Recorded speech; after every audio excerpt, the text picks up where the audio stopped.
For today's mini vlog, so habang nag-aantay kami ng time ng flight namin, so ayan nakatulog na si baby. Andito kami sa isang lounge area. So 6 p.m. po yung flight namin and 4 p.m. pa as of now.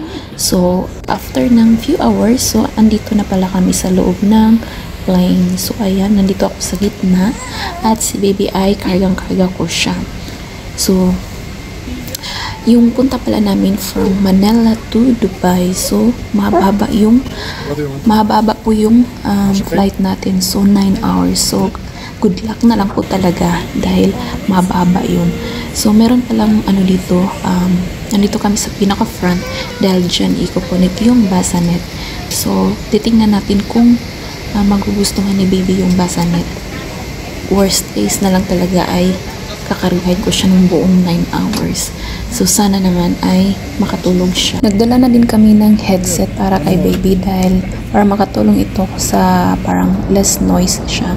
But hindi siya recommended sa habang yung diba may pressure, parang masakit sa tainga.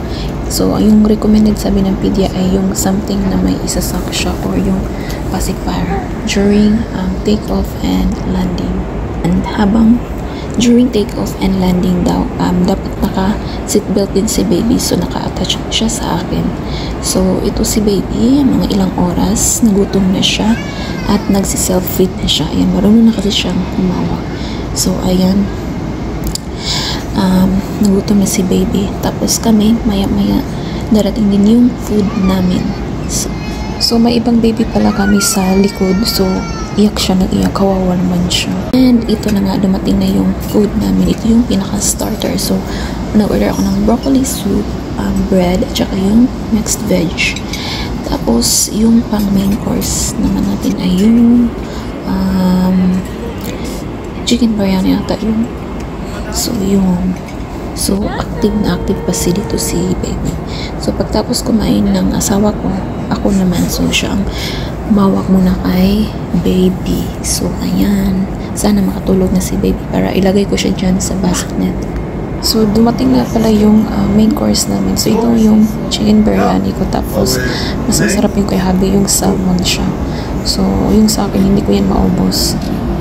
Salamat naman at nakatulog si baby dahil para makahiga naman ako at makapag-stretch dahil mahaba pa yung flight.